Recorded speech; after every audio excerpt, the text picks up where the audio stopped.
Hello everyone, সকলকে স্বাগত জানাচ্ছি আমার চ্যানেলের আরও একটি নতুন ভ্লগে। যে মন্দিরটা তোমাদেরকে জুম করে দেখানোর চেষ্টা করলাম সেটা হচ্ছে বজরংবলী এবং মহাদেবের মন্দির। তো দূর থেকেই ঠাকুরকে প্রণাম করে নিলাম এবং সুন্দর সকালটাও শুরু করে ফেললাম।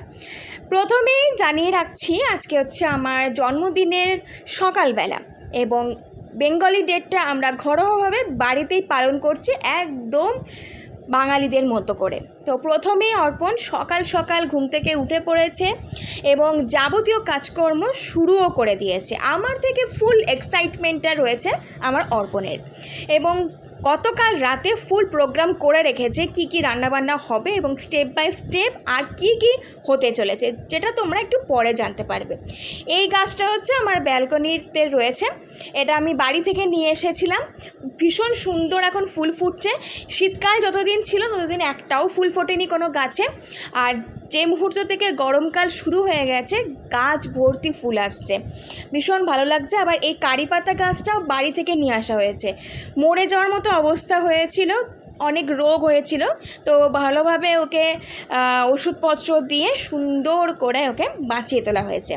আর এই অ্যালোভেরা গাছটাও অনেকটাই বড় হয়ে গেছে। সমস্ত গাছ কিন্তু আমি বাড়ি থেকে নিয়ে এসেছিলাম, গাড়ি করে যখন বাবা মা এসেছিল তখন বাড়ি থেকে আমার নিয়ে এসেছিল। আর চৈত্র মাস পড়ে গেছে, বুঝতে পারছো রোদের তেজ যথেষ্টই বেড়ে গেছে। এখনও অবধি অতটাও সকাল ভালো করে হয়নি, কিন্তু অর্পণের সকাল হয়ে গেছে। আর এইদিকে এই একটা গাছ রয়েছে আমাদের বেডরুমের জানলা দিয়ে দেখতে পাওয়া যায়, এটা হচ্ছে কৃষ্ণচূড়া গাছ। সমস্ত পাতা ঝরে গেছে। কৃষ্ণচূড়া গাছে যখন ফুল ফুটবে তখন যে কত সুন্দর লাগবে সেটা আমি তোমাদের সাথে কবে যে শেয়ার করব সেটাই ভাবছি। এইদিকে দেখো, তোমাদের সাথে যতক্ষণ গল্প করছিলাম মহাপ্রভু এত কিছু কাটাকুটি করে ফেলেছে। 5 রকমের ভাজা, আবার শাক, এই সমস্ত কিছু হচ্ছিল। আমি তো ঘুম থেকে উঠে পড়েছি, ঘরে বসেই সুন্দর একটা গরম গরম চা পেয়ে গেছি। আর আমি এদিকে স্কিন কেয়ারও করছি। এটা হচ্ছে ডক্টর রাসেলের রাইস ওয়াটার ক্রিম, ভীষণ সুন্দর। আমার মতো যাদের স্কিনটা একদম ডাল ড্যামেজ হয়ে গেছে তারা অবশ্যই এটা ইউজ করো, আর ইউজ করার আগে কিন্তু প্যাচ টেস্ট করে নিও। আই থিঙ্ক সবারই এটা শ্যুট করে যাবে। আমার সেন্সিটিভ স্কিন, আমার কিন্তু শ্যুট করেছে খুব ভালোভাবে। এই দেখো এখন ফুল রেডি হয়ে গেছি, আবারও কিছু কেনাকাটা রয়েছে। ঠাকুরের জন্য একটু মিষ্টি কিনবো, আর এদিকে আমাদের মাছ মাংস এগুলো কেনা বাকি রয়েছে। তো চলো আমরা গার্বেজগুলো সব নিয়ে নিলাম। একটা গার্বেজ ফেলার জায়গা রয়েছে, ওখানে আমরা টুক করে ফেলে দিয়ে বাজারের উদ্দেশ্যে হাঁটি হাঁটি পা পা করে রওনা দিলাম। কথা বলতে বলতে চলে এসেছি বেহালার ছোট বাজারে।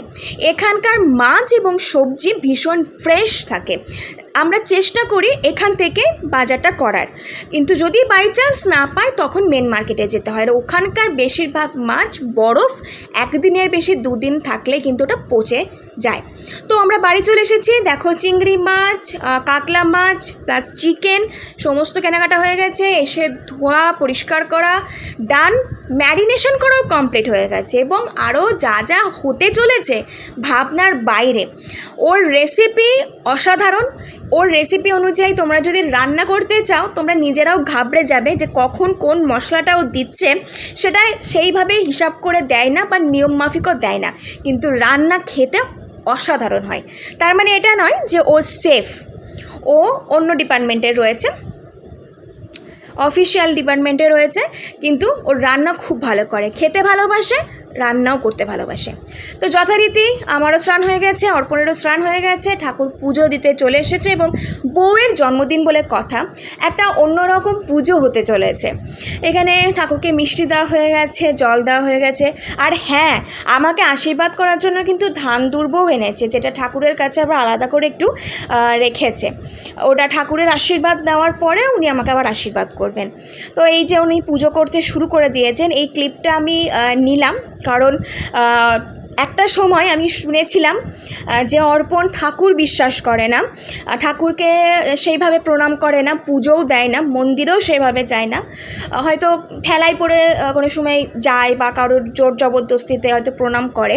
কিন্তু আজকে সবাইকে আমি দেখাতে চাই, যারা যারা আমাকে এই ধরনের কথা বলেছিলে তারা দেখো যে এই মানুষটাও ঠাকুর পুজো করে, প্রত্যেকটা দিন সকালে পুজো করে। ইভেন বউয়ের জন্মদিন বলে ঠাকুরকে এত সুন্দর করে সাজিয়েছে, রেখেছে এবং ভক্তি ভরে পুজো করছে। এখানে প্রদীপ জ্বালিয়েছে, কর্পূর জ্বালিয়েছে, মানে একদম বাঙালি বাবু হয়ে কিন্তু উনি পুজো আর্চা করছেন। ভীষণ ভালো লাগলো দেখে। 5টা বছর আমি যা যা জেনেছিলাম এই 2 বছরে সবটাই ওলটপালট হয়ে গেছে, কিছু অজানা জিনিস জানা হয়ে গেছে। এই যে পূজা আর্চা কমপ্লিট হয়ে গেছে, এখন এত কিছু রান্না বান্না সাজানো হয়ে গেছে টেবিলে, তোমরা একবার দেখো। এখানে কোল্ড ড্রিঙ্কস আছে, মিষ্টির একটা প্লেট আছে, চিপসের একটা প্লেট আছে, ধান দুর্ব রেখে দিয়েছে।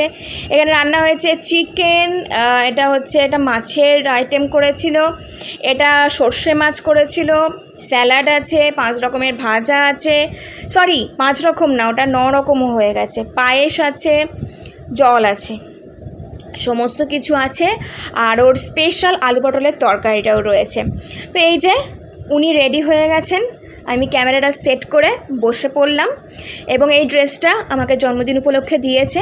আর জন্মদিন উপলক্ষে শুধু একটাই ড্রেস দিয়েছে আমি বলবো না, ও অনেক রকমেরই ড্রেস দিয়েছে, তবে এই ড্রেসটা আমার মনে হলো গরমকালের দিন সকালবেলায় আই শুটিং এবং নিজেরও ভীষণ কমফোর্টেবল লাগবে, কারণ এত কিছু খাবার দাবার খেতে হবে তো তার জন্য।